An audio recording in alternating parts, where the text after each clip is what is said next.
Deep inside Russia, more than 500 miles from the nearest Ukrainian front line, the night of August 14, 2025, was unfolding like any other at the port of Olya. Here, on the shores of the vast, landlocked Caspian Sea, the machinery of war moved under a cloak of presumed safety. This was Russia's strategic rear, a logistical sanctuary buffered by distance and guarded by a billion-dollar shield of advanced air defenses. This was a place where the war was something that happened far away. But in the silent darkness, something was approaching, sleek, relentless, and all but invisible. A new kind of threat was cutting through the night. It wasn't a squadron of bombers or a salvo of cruise missiles. It was an idea, forged in the crucible of a desperate war, given wings and a warhead. Within minutes, the silence over the Caspian Sea shattered. The port was engulfed in fire and smoke, rocked by a series of devastating secondary explosions. Reports would later claim that as many as 300 Shahed drones, the very weapons Russia had used to terrorize Ukraine for months, were consumed in the inferno. This isn't just another headline, it's a turning point. For months, Ukraine defended itself against these Iranian-made flying bombs. But now, Ukraine has gone on the offensive, flipping the script on Moscow in its own backyard. Tonight, we break down exactly how Ukraine's brilliant tactics defeated a formidable air defense network, why the Shahed drone is at the center of this shadow war, and what this strike reveals about the future of the battlefield. Stay with us, because this is more than a battle update. It's a glimpse into the future of warfare, where clever tactics rival powerful missiles, and no rear area is truly safe. The rise of the Shahed drone. To understand the seismic impact of the Olya port strike, you first need to understand the weapon at its heart, the Shahed 136. Russia, a supposed military superpower, turned to Iran for these weapons in mid-2022 for a simple, humiliating reason. It was running out of its own precision missiles. The vaunted Caliber and KH-101 cruise missiles, each costing over $1 million, were being expended at an unsustainable rate. Faced with dwindling stockpiles and a struggling domestic arms industry, Moscow found a cheap and plentiful alternative in Tehran. At first, the Shaheds seemed almost unstoppable. Ukraine's sophisticated but limited air defenses, like the S-300 and Buk systems, were forced to expend multi-million-dollar interceptors to shoot down these $20,000 drones. The cost exchange was brutally lopsided and strategically untenable. It was a war of economic attrition that Ukraine was losing. But Ukraine adapted with remarkable speed and ingenuity. The defense against the Shaheds became a national effort. Mobile fire teams in pickup trucks, armed with heavy machine guns and thermal scopes, became nocturnal hunters. German-made Gepard anti-aircraft guns proved brutally effective. A smartphone app called EPPO was even developed, allowing civilians to report the sound and sight of incoming drones, feeding real-time data to air defense units. Over time, Ukraine's kill rates climbed dramatically, often exceeding 80 or 90%. The Shahed became less of an unstoppable terror and more of a persistent, grinding threat. Still, Russia kept launching them by the hundreds, betting that even a few getting through could inflict significant damage on Ukraine's energy grid and civilian morale. The Shahed was the blunt instrument of Russia's air strategy. So when Ukraine's own drones turned the tables, not just intercepting Shaheds, but annihilating their stockpiles at the source, the symbolism was impossible to ignore. Russia's favorite weapon had just become its greatest liability. The strike unfolds. Let's go to the night of the attack. The operation didn't begin with a launch order. It began weeks earlier in the quiet, sterile rooms of Ukraine's intelligence directorate. Analysts had been piecing together a complex puzzle. They monitored shipping traffic across the Caspian, cross-referencing manifests with satellite imagery from commercial and military assets.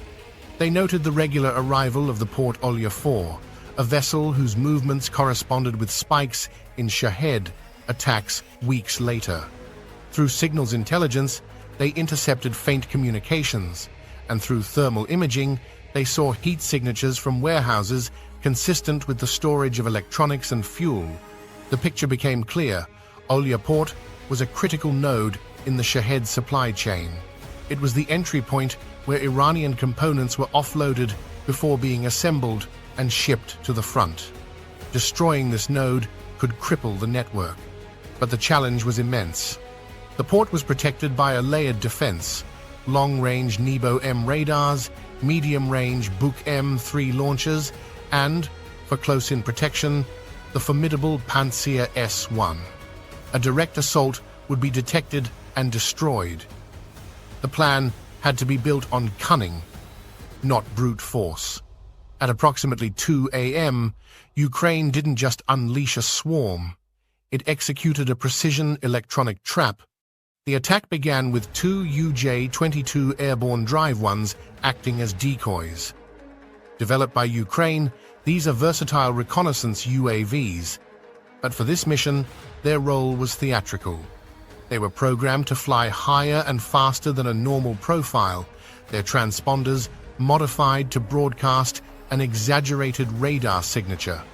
They were designed to look like a much larger, more immediate threat, perhaps a cruise missile or a high-performance strike drone. Right on cue, the Russian air defenses took the bait. The Nebo-M radar detected the intruders, and the data was relayed to the Pantsir S-1 battery guarding the port. Its fire control radar spun to life, locking onto the 2 screaming targets. Within seconds, 2 57E-6 interceptor missiles roared off their launch rails, leaving brilliant streaks in the night sky. 2 fiery explosions confirmed the kills.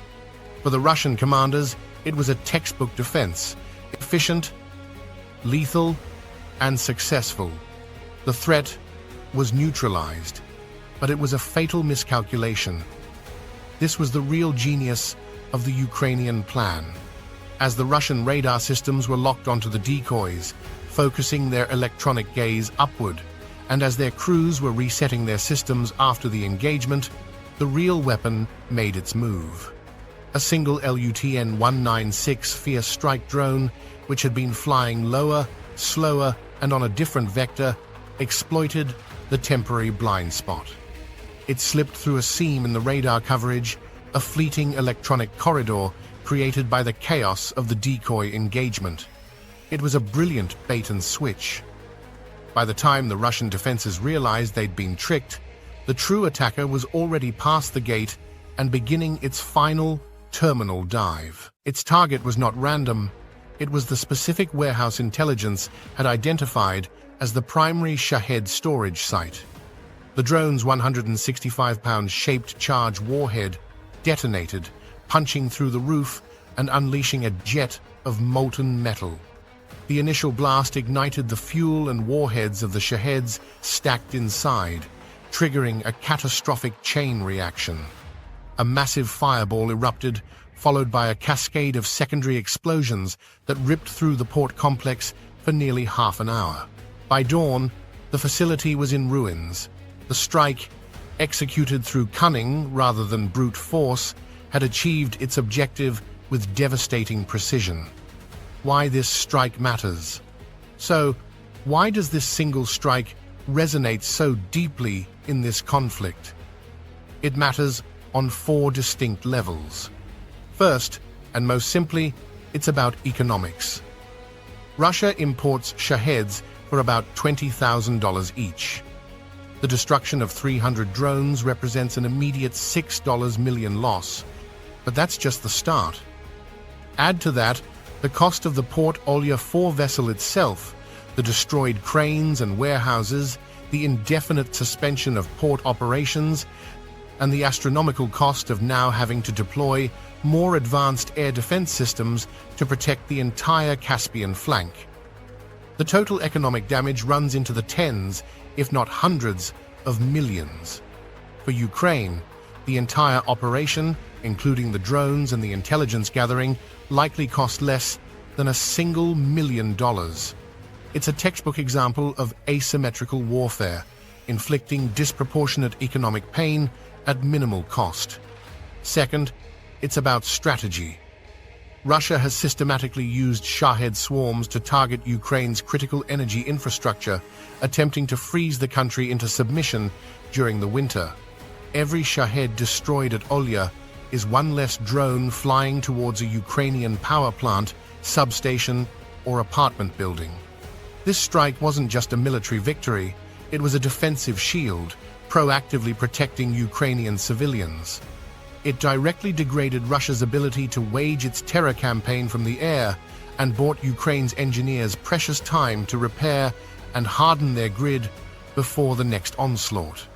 Third, it's about momentum and psychology. On the vast ground front, the war has often devolved into a brutal, grinding stalemate. But in the technological deep strike domain, Ukraine is seizing the initiative.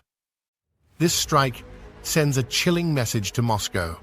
There are no safe rear areas. Every supply depot, every command post, every logistical hub is now a potential target. This forces Russia into a strategic dilemma. Do they pull their best air defense assets away from the front lines where they are desperately needed to protect their logistical backbone?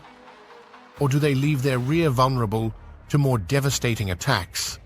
Either choice benefits Ukraine. For Moscow, it's not just a military loss, it's a profound humiliation. Finally, it's about innovation. This strike proves that Ukraine is not just defending, it is learning, adapting, and innovating at a pace that has stunned the world. It is combining Western intelligence with its own burgeoning domestic defense industry to create solutions that are clever, effective, and tailored to its specific needs. It's a demonstration of a military and a society that is thinking 2 steps ahead, turning its own vulnerabilities into its enemy's greatest weaknesses. The bigger picture, the drone revolution. To truly grasp the significance of the Olia port strike, we must zoom out. What we're witnessing isn't just a battle between Ukraine and Russia. It's the combat debut of a new age of warfare, a revolution as profound as the introduction of the tank or the aircraft carrier. For centuries, projecting power required immense national wealth. It meant billion-dollar fighter jets, aircraft carriers, and vast armies. Drones are shattering that paradigm. They offer what no other weapon can, a unique combination of reach, precision, and radical affordability. A nation can now build highly effective long-range strike weapons in workshops and small factories using off-the-shelf components. Ukraine's strategy is a prime example. While this strike was in the air, its drone revolution is multi-domain. In the Black Sea, its unmanned naval drones fast, semi-submersible speedboats packed with explosives have hunted and crippled Russia's vaunted Black Sea fleet, sinking multiple warships and forcing the rest to shelter in port. They have achieved a level of sea denial that a traditional navy 100 times the cost would struggle to accomplish. The strike on the Caspian port wasn't just about Shaheds. It was a message written in fire across Russia's strategic map. No supply hub, no airbase, no command center is safe. But this is just the beginning. The next frontier is autonomous swarming. Imagine not 1 or 3, but thousands of drones flying in a coordinated wave. These drones wouldn't be remotely piloted. They would communicate with each other using AI to collectively analyze the battlefield, identify defenses, sacrifice themselves to clear a path, and attack targets with a level of coordination no human group could ever match. They would be a thinking, adapting, overwhelming tide of machines. The Olya port strike, with its clever use of decoys and strikers, is a primitive precursor to the wars of tomorrow. This revolution is not confined to Ukraine. From Azerbaijan's use of Turkish Bayraktar drones in the Nagorno-Karabakh war to the actions of non-state actors in the Middle East, this technology is proliferating. The barrier to entry for becoming a military power is collapsing, and that's why this matters far beyond Ukraine. Militaries around the world are watching, taking notes, and scrambling to prepare for a future where drones aren't just support weapons, they are the main event. The overnight destruction of a Russian port and its arsenal of Shahed drones is far more than another battlefield update. It is a symbol of how rapidly this war and warfare itself is changing. Ukraine, through necessity and ingenuity, has turned one of Russia's most fearsome tools into a crippling liability. The Shahed, once a terror in Ukrainian skies, has become a priority target on Russian soil. The hunter has become the hunted. For Russia, the strike is a brutal wake-up call.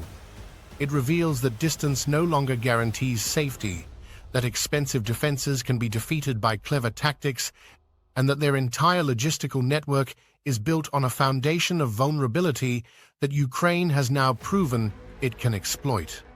For Ukraine, it's a powerful validation of its asymmetric strategy. It's proof that even when outmatched in traditional metrics of manpower and artillery, technology, intelligence, and innovation offer a path not just to survival, but to victory. And for the world, it is a stark and unavoidable warning. The future of conflict will not be decided solely by the clash of tanks on a plain or fleets on the sea. It will be shaped by swarms of cheap, intelligent, and expendable drones, capable of projecting power across continents with devastating effect. The question now is no longer if this revolution is coming, but what happens when it fully arrives? If a handful of drones can do this today, what happens when the next swarm takes flight? If you found this analysis insightful, hit subscribe and ring the bell for more deep dives into modern warfare. Drop your thoughts in the comments. Do you think drone warfare will ultimately decide this conflict? Share this video to help others understand the revolution unfolding in the skies over Ukraine.